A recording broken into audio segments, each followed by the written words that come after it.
जमीन संबंधित समस्याएं ज़्यादातर लोगों के साथ में है।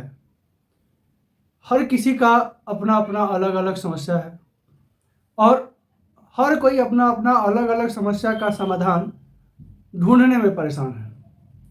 और उसी समस्याओं में से एक समस्या है जमीन का पेपर नहीं होना। कब्जा है परंतु जमीन का पेपर किसी तरह का नहीं है। इसको लेकर के माननीय उच्च न्यायालय ने एक बहुत बड़ा फैसला दिया था और वैसे लोगों को बहुत बड़ी राहत मिली थी जिनके पास जमीन का पेपर नहीं है। अब पेपर आपका बनेगा कैसे? जमीन का वास्तविक मालिकाना हक आपको प्राप्त कैसे होगा? क्योंकि कब्जा से आप जमीन का मालिक नहीं हो सकते हैं और सिर्फ कब्जा आपके मालिकाना हक को नहीं दर्शाता है। किसी भी प्रॉपर्टी पे, जमीन हो या घर मकान हो या कोई भी प्रॉपर्टी हो जिसका सरकार द्वारा जारी किया हुआ जो पेपर्स होते हैं, जब तक आपके पास नहीं मिलता है, आपके पास नहीं होता है, तब तक आप उस संपत्ति का, उस जमीन का, उस प्रॉपर्टी का वास्तविक मालिक नहीं बन सकते। नमस्कार, आप देख रहे हैं बिहार वाले और हम हैं राज पांडे। बहुत सारे हमारे दर्शकों का कमेंट हमारे पास आता है, जमीन का कब्जा हमारे पास है 50 साल से, 60 साल से, 100 साल से, पूर्वजों के समय से ही, लेकिन हमारे पास जमीन का पेपर नहीं है। और अभी भी बहुत सारे युवा ऐसे हैं जिनके पास जमीन का पेपर नहीं है और कभी अगर कोई ज़रूरत पड़ा सरकारी योजनाओं के तहत या कोई और संबंधित काम के लिए तो पेपर ढूंढने में लग जाते हैं। अब वैसे सिचुएशन के लिए, पेपर बनवाने के लिए आपको करना क्या होगा, आज इस वीडियो में हम कंप्लीट गाइड आपको करेंगे। पेपर बनवाने के लिए सबसे पहले आपका जो जमीन है, जहां आपका कब्जा है, 50 बरस, 60 बरस, 100 बरस से आपके पूर्वज के समय से खेती होते चला आया है या आपका घर बना हुआ है और आप उस जगह पे जो है रह रहे हैं, उस जगह का सबसे पहले आपको पता करना होगा कि वास्तविक खतियान किसके नाम से है। पुराना खतियान आपको आपके नज़दीकी अंचल कार्यालय से मिल जाएगा।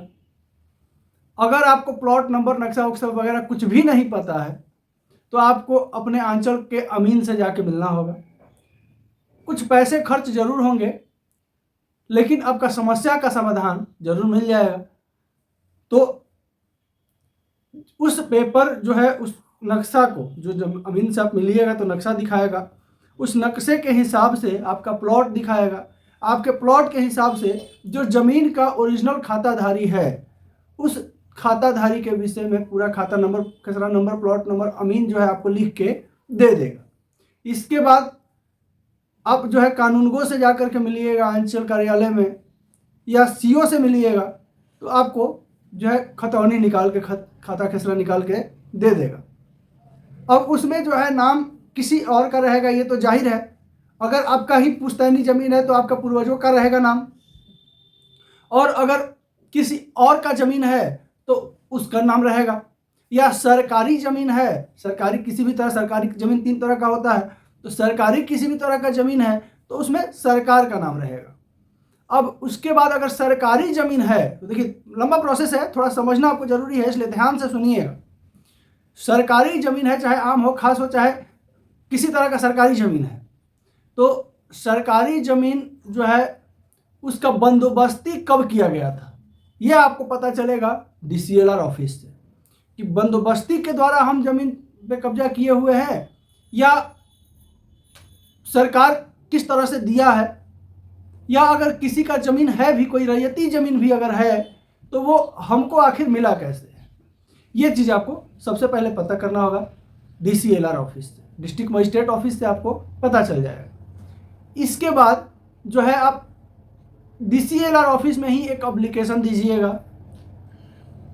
और उस एप्लीकेशन के थ्रू, उस एप्लीकेशन में आप जो है आपके द्वारा लिखा जाएगा कि इस ज़मीन पे वर्तमान इतने दिनों से मेरा कब्जा है और इस ज़मीन का मालिकाना हक हमें दे दिया जाए। अब वो जो एप्लीकेशन है, याचिका जो आप दीजिएगा DCLR ऑफिस में, वो अगर DCLR ऑफिस, देखिए DCLR ऑफिस जो है ना, वो किसी तरह का दाखिल खारिज नहीं करवा सकता है या किसी तरह का जो है आपका खतियान नहीं बना सकता है। ये DCLR ऑफिस के पास, DCLR के पास, मजिस्ट्रेट के पास पावर नहीं है।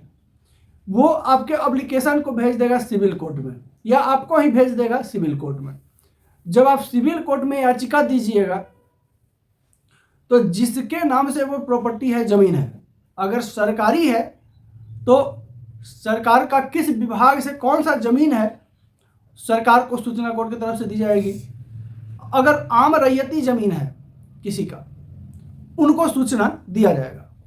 अब इसमें सबसे बड़ा समस्या है, आपके पास अगर किसी तरह का पेपर नहीं है, अगर बंदोबस्ती नहीं है या स्टैम्प पेपर नहीं है या लगान रसीद अगर आप पहले कटाते थे तो कटता था, अब जो है 2-4-10 बरस से नहीं कट रहा है, 20 बरस से नहीं कट रहा है, तत्काल का लगान रसीद आपके पास नहीं है, तो आपके लिए बहुत बड़ा मुश्किल खड़ा हो जाएगा। और कुछ शर्तों के साथ जो है कोर्ट आपके नाम से तो कर सकती है रजिस्ट्री, लेकिन मुश्किल ये है कि अगर जिनके नाम से वो ज़मीन है उनकी सहमति मिलेगी तब, क्योंकि अब उनकी सहमति मिलेगी कैसे?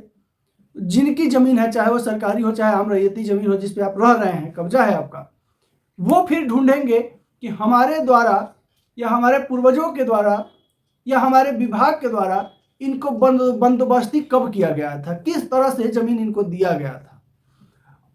और आपके पास भले ही कोई पेपर ना हो सकता है अगला के पास हो, और अगर अगला के पास भी नहीं हुआ तो फिर जो है आपके नाम से खतियान बिल्कुल नहीं बनेगा। अगर अगला के पास मिला पेपर तो फिर आपके नाम से खतियान बना दिया जाएगा। इसके अलावा ज़मीन विवाद को लेकर के सरकार का, माननीय न्यायालय का भी बहुत सारे जो है आदेश जारी हुए हैं। उन आदेशों में जो है बहुत तरह की बातें हैं और उन सब आदेशों के वजह से जो है बहुत सारा ज़मीन विवाद कम अवश्य होगा। और अभी देखिए बिहार में ज़मीन सर्वे चल रहा है, इस सर्वे के दौरान भी ज़मीन विवाद को कम करने के लिए बहुत सारी जो है नए नए घोषणाएं की गई है। कुछ घोषणाएं जो है भू और राजस्व विभाग के द्वारा किया गया है और कुछ घोषणाएं जो है वो माननीय न्यायालय के द्वारा किया गया है। और सारी चीज़ों को देखते हुए भू और राजस्व विभाग जमीन विवाद को कम करने का हर एक प्रयत्न कर रही है।